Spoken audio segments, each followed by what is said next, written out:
कोलकातार APC park परिसर में श्रीक्षेत्र महोत्सव आयोजित गोटे विश्व को एक परिवार रे परिणत करने जगन्नाथ संस्कृतिर मूल वार्ता। महाप्रभु जगन्नाथों दर्शन रे जाति धर्म वर्ण भाषा और सीमार कौनसी स्थान नहीं।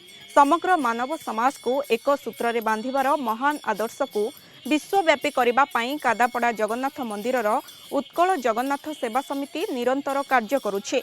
कार्यक्रम रे राज्यसभा सांसद तथा बीजेपी ओडिशा प्रदेश सभापति मनमोहन सामल, महाकालपड़ा विधायक डाक्टर दुर्गा प्रसन्न नायक प्रमुख अतिथि भाव जोग देइथिले। कादापड़ार श्रीक्षेत्र महोत्सव एबे ओडिया समाजर एक विशाल मिलन उत्सव रे परिणत होइछे।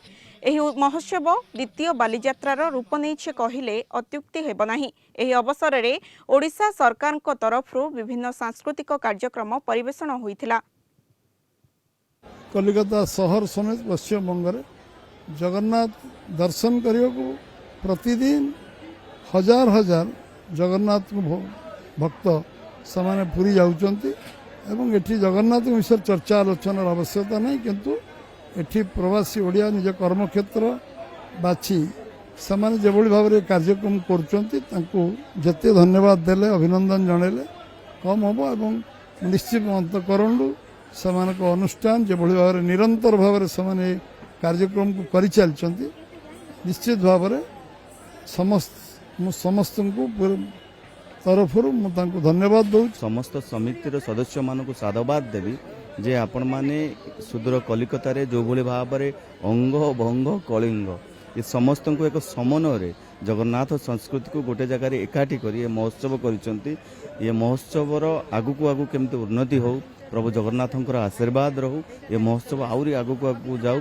अनेक लोक आहरी जोड़ी हुंतु, जगन्नाथ आशीर्वाद करंतु जे अनुष्ठान आगु को जाऊ, समस्ते एकाठी गोटे भाईचारार परिचय सृष्टि करि पारछंती। बहुत खुशी लागिला जे मंचर समस्त आयोजकर्ता माने जे कि माने ओडिया कला संस्कृति को एकाठी बांधी रखिछंती। आ मु ओडिसा रु आसी किंतु मते जेंती लागुची जे प्रकृति रे एठी केवल एठी मु माने पश्चिम ओडिसा आसीनी, एठी ओडिसा को ही आसीची। समस्त रथयात्रा उपलक्षे अनेक शुभेच्छा एवं अभिनंदन। जगन्नाथ अशेष कृपा समस्त हो एवं ये अनुष्ठान बहुत आगू जाऊ, यही जगन्नाथ पाखे मोर एति प्रणति जनाऊँ। जय जगन्नाथ। जो उद्योक्त मैंने रही से भितर मु चिन्हिची प्रमोद कुमार महांती जहाँकर जो उद्यम पाई आज अंततः मु एठिके आसी पारिछि। तेणु मु प्रथमे तांको आंतरिक धन्यवाद निश्चय अर्पण करी एवं सबु भाई भौणी मानकर एठी जो भाईचारार कथा आमे देखिलु ताको आमे मते तो आज लागिलानी जे मु कलिकतार अछि कि मु भुवनेश्वर रे अछि। मते लागिला जे आम भाई भौणी मानक संगे मु एठी अछि।